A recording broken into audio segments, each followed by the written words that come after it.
Hi everyone, welcome back to my channel. Today we're going to take that first step towards becoming financially free, which is knowing exactly where you stand financially.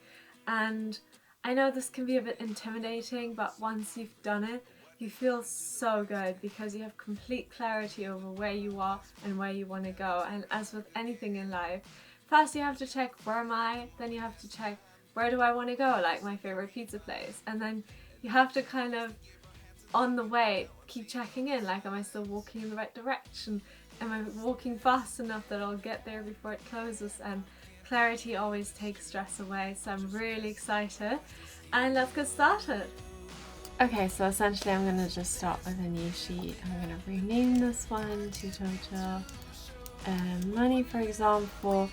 Then I'm going to start with the date and then write another row for notes. And then I'm gonna do a category, which is UK accounts total. So let's give these different colors. Yeah, so now you're gonna think about all the accounts you've got. So I've got a Monzo current account, for example. Great. So I think this is already a good overview, like once you've written down all of your accounts.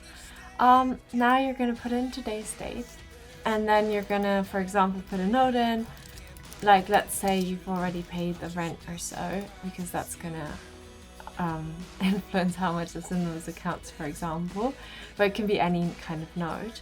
And then you're gonna put in, I'm gonna just put in some random numbers now, but you're basically gonna put in, there's a thunderstorm, I don't know if you can hear it, in London at the moment. So you're gonna put in how much is in each of these accounts. So for example, if you have a balance, you're going to put that in. Yeah, great. So once you've got all this, you're going to do another category, which is debt/loans. And you're going to put in, for example, student debt that's not paid off, or you're going to put in any other debt you have. If you have accounts in another country, you can add them here as well.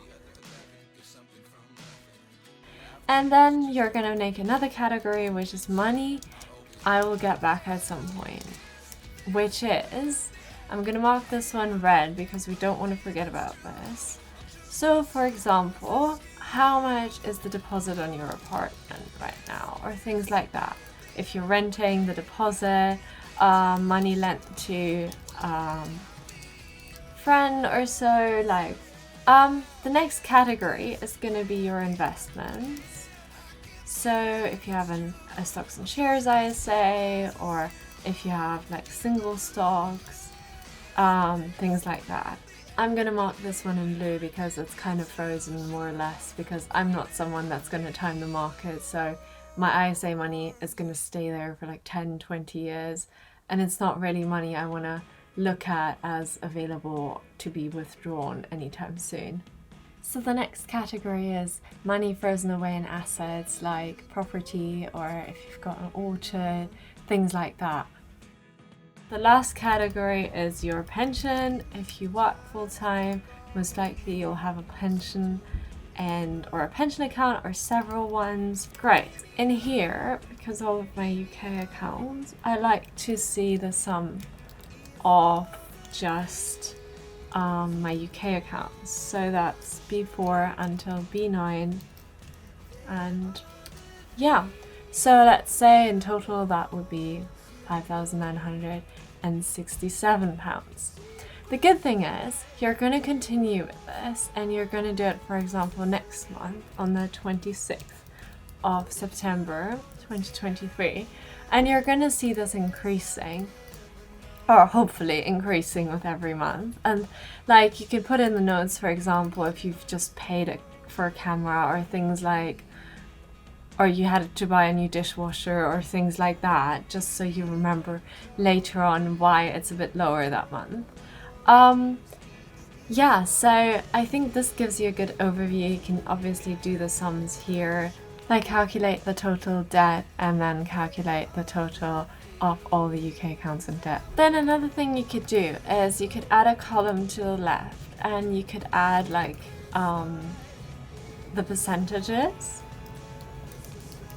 So for example, if it's in a current account, it's like 0, 0, then a credit card, obviously, interest, you pay interest, like a certain interest. If that's not paid off, and I like to mark this in red, you can see kind of, oh, I have all this money lying here at 0%. I'm actually paying interest here, which is really bad. But then I should just put this in a high interest savings account, things like that. So yeah, here you've got a complete overview over everything you have, and you can go into this like as much as you like, because you can even add like a graph showing how this sum improves or things like that. Thank you so much for watching. I hope this has inspired you to get a complete overview over all of the finances, which takes a big chunk of the stress away, because now it's all clear and you're already ahead of a lot of people who have no idea roughly what's in what account, what accounts even still open, or the like. So congratulations for figuring that out, and I'll see you in the next video.